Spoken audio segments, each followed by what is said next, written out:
Welcome back, everyone. Ready to dive into a topic that's, well, it's a bit of a head-scratcher. A head scratcher. Yeah, it's something we all experience but rarely remember, the world of dreams. Dreams, Right. right? It's wild to think we spend like a third of our lives asleep, lost in these bizarre, fantastical landscapes our minds create.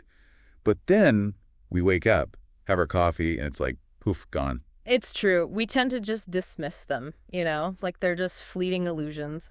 But what if they're more than that? What if they're trying to tell us something? Well, that's what we're here to explore, to unravel the science and the mystery behind these nightly adventures. I like that nightly adventures. So, first things first, what are dreams, scientifically speaking? Okay, so imagine this.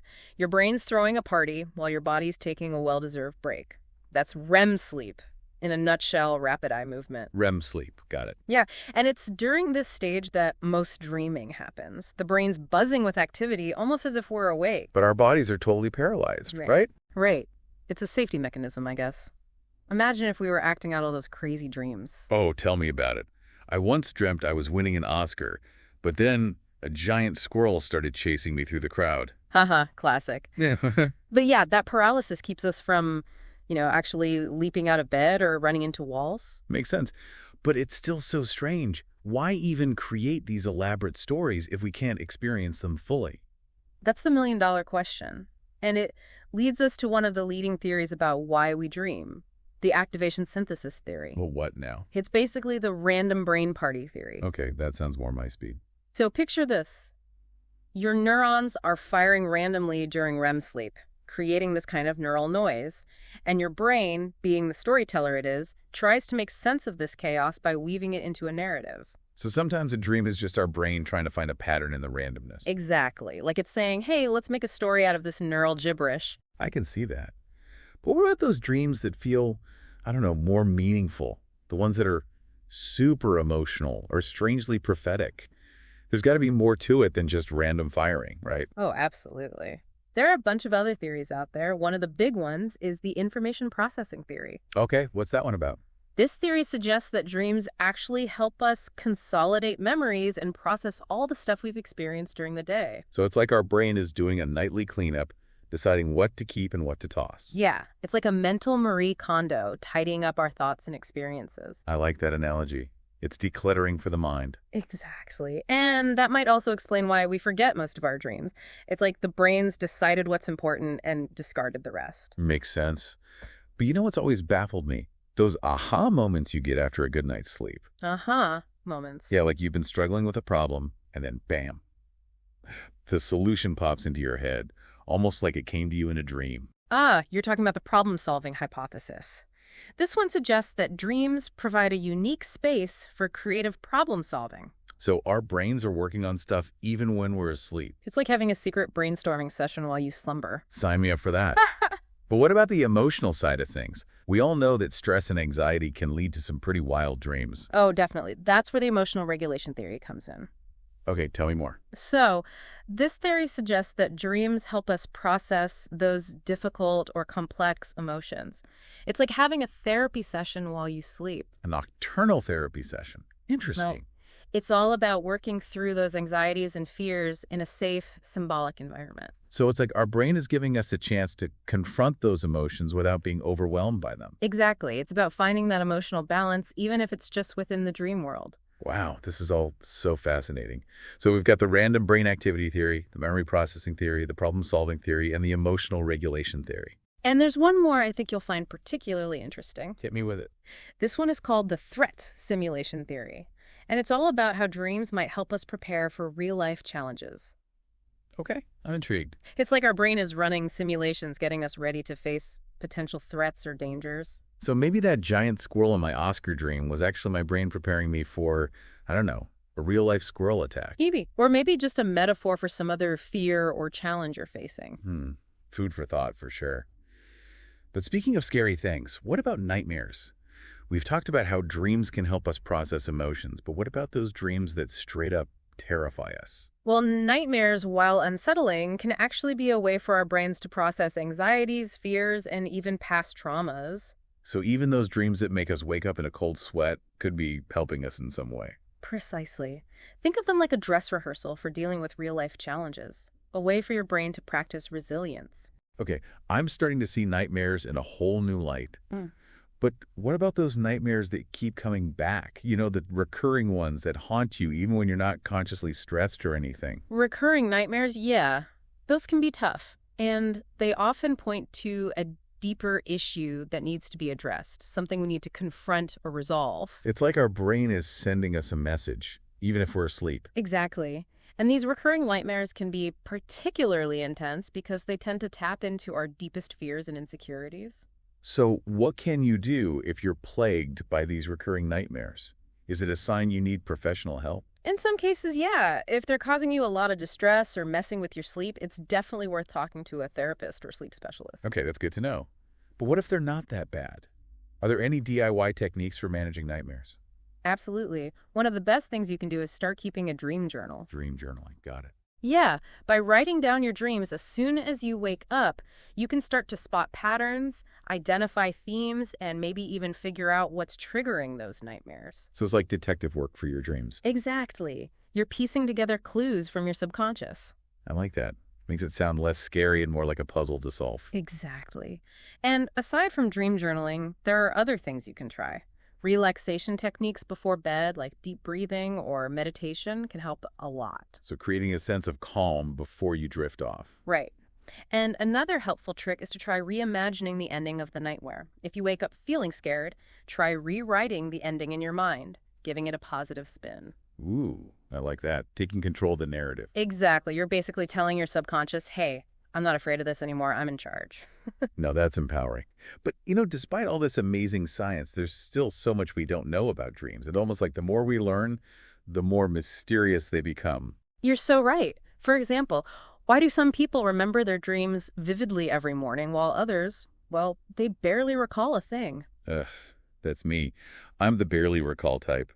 Feels like I'm missing out on all the fun. Dream recall is a tricky one. It seems to be influenced by a bunch of factors like genetics, sleep patterns, stress levels, even personality. So some people are just wired to be better dream recorders. It seems that way. And interestingly, women tend to report remembering their dreams more often than men. Now that you mention it, I do seem to remember my dreams more than my partner. Maybe there's something to that. But what about the content of those dreams? Does that differ between men and women too?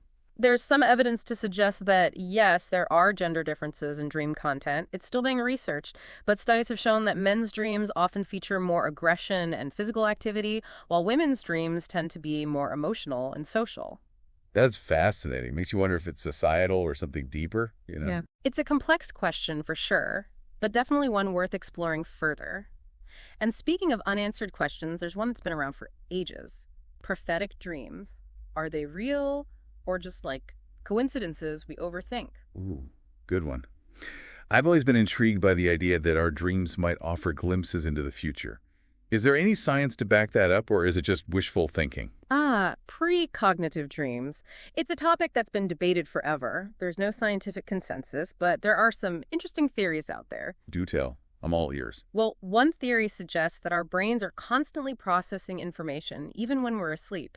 And sometimes they might pick up on subtle cues or patterns that we miss when we're awake. So it's not about actually seeing the future, but more about our brains exploring different possibilities. And sometimes those possibilities just happen to line up with real events. Exactly. Plus, we can't forget the role of emotions. If we're anxious about something, those feelings can easily seep into our dreams, creating scenarios that reflect our worries. So a dream that seems prophetic might actually just be our anxieties playing out. Quite possibly. It's always important to consider the emotional context of our dreams. But even if we can't scientifically prove that dreams can predict the future, there's something undeniably compelling about those times when a dream seems to foreshadow a real-life event, you know? Totally. It makes you question everything you thought you knew about reality and time. Like, is there more to dreams than just brain chemicals? Speaking of big questions, do you think dreams are purely psychological, or could there be a spiritual or even metaphysical side to them? That's a question that's been around for centuries. And honestly, there's no one right answer. Some people believe dreams are a window to the soul, a way to connect with our higher selves, or even tap into a collective unconscious.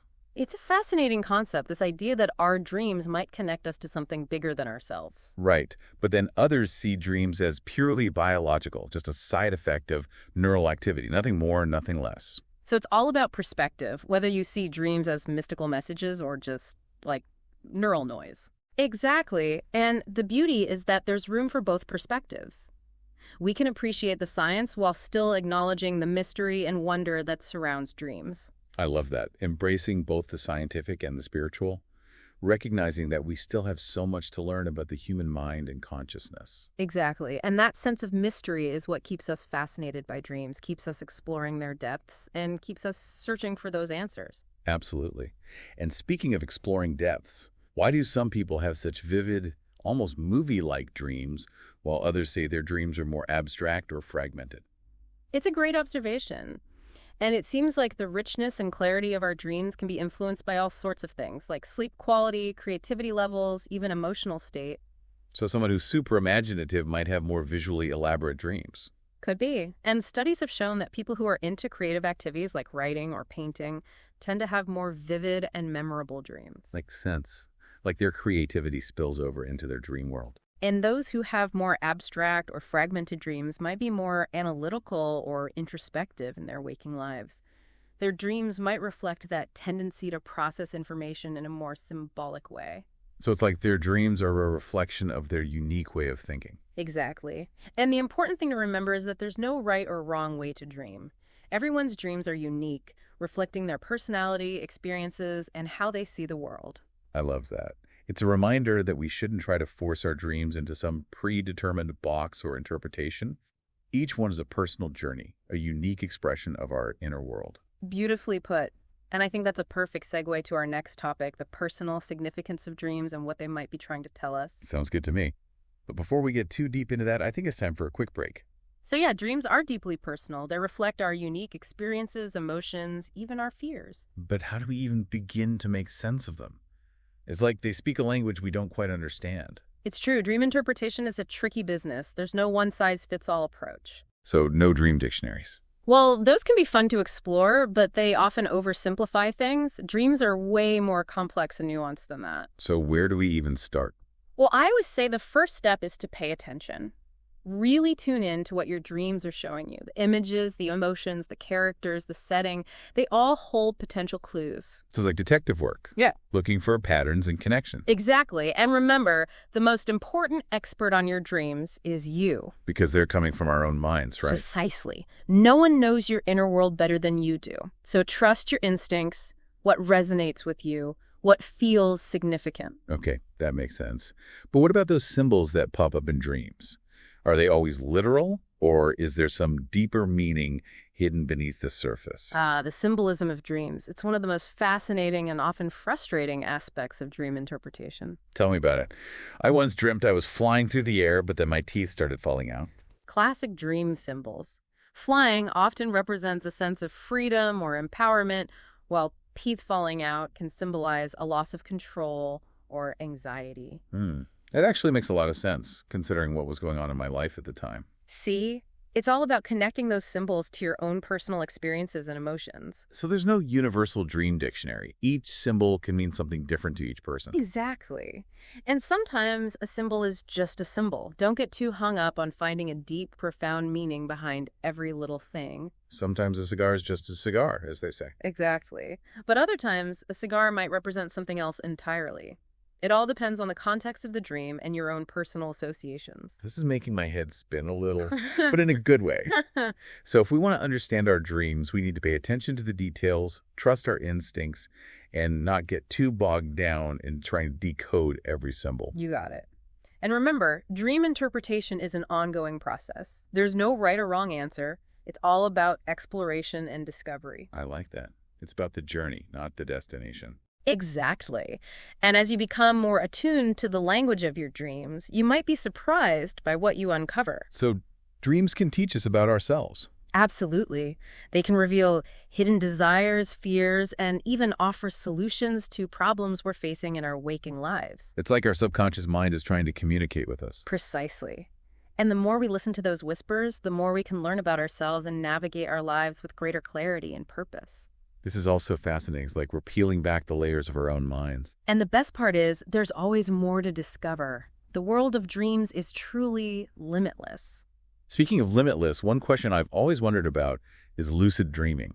You know, that state where you're aware you're dreaming and can even control the dream's narrative. Ah, lucid dreaming. It's like the holy grail of dream exploration. So it's real. You can actually learn to control your dreams. Yes, it takes practice, but it's definitely possible.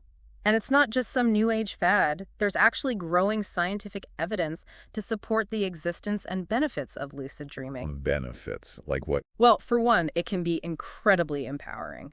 Imagine being able to conquer your fears, fly through the air, or even create your own dream worlds. The possibilities are endless. That sounds amazing. Sign me up. But seriously, are there any, practical benefits to lucid dreaming? Definitely. Studies have shown that lucid dreaming can help with things like reducing nightmares, boosting creativity, and even improving motor skills. Wait, improving motor skills, how is that even possible? It's pretty cool, actually. By practicing a skill in a lucid dream, you can actually strengthen the neural pathways associated with that skill in your waking life. It's like mental rehearsal for your body. That's incredible. So lucid dreaming isn't just about having fun in your dreams. It can actually have real-world applications. Exactly. And for those who struggle with recurring nightmares, lucid dreaming can be a game changer. How so? Because once you become aware you're dreaming, you can confront the source of the nightmare, change the narrative, or even simply wake yourself up. So it's like taking control of your fears, literally. Precisely. And that sense of empowerment can have a profound impact on your waking life as well. It's about realizing that you have more control over your thoughts and emotions than you might think. I love that. So lucid dreaming is about more than just having fun. It's about self-discovery, empowerment, and even healing. Exactly. It's a fascinating field with so much potential for personal growth and transformation. Well, I'm definitely adding learn lucid dreaming to my to-do list. But before we wrap things up, I wanted to circle back to something we touched on earlier.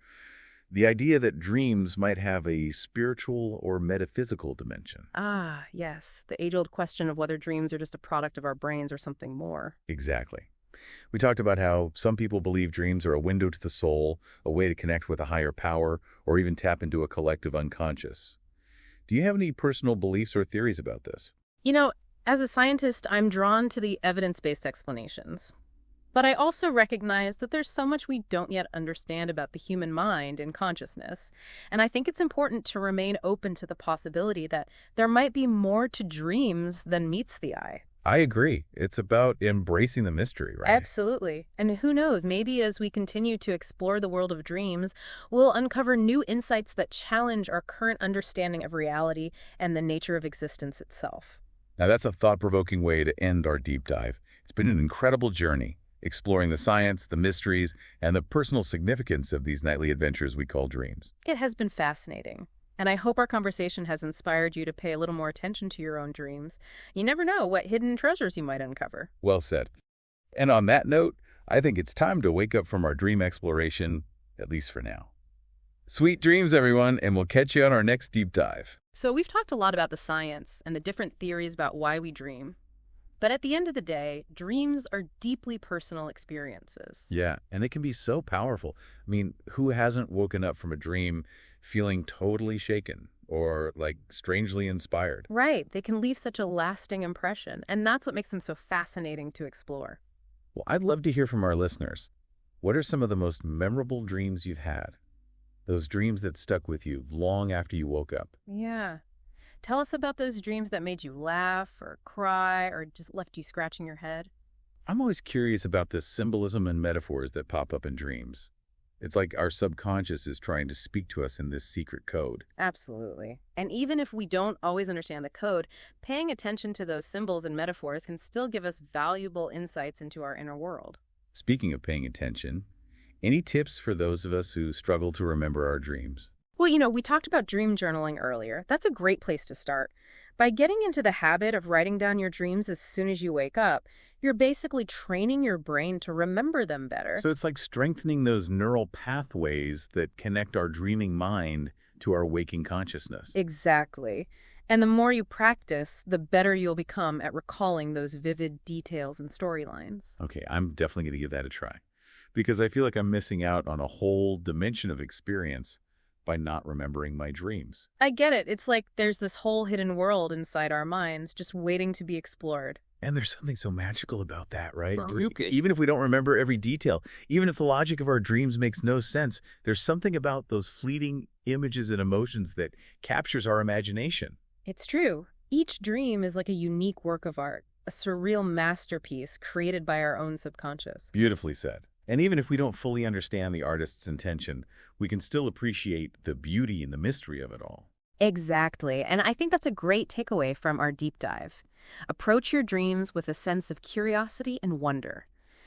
They are a window into our inner world, a source of creativity, and a reminder that even when we're asleep, our minds are still busy at work. I couldn't have said it better myself. So as we wrap up our journey into the world of dreams, I want to leave you with this final thought. Pay attention to those whispers from your subconscious. Explore the landscapes of your dreams. And who knows, you might just discover something amazing about yourself along the way. Sweet dreams, everyone. And we'll see you on our next deep dive.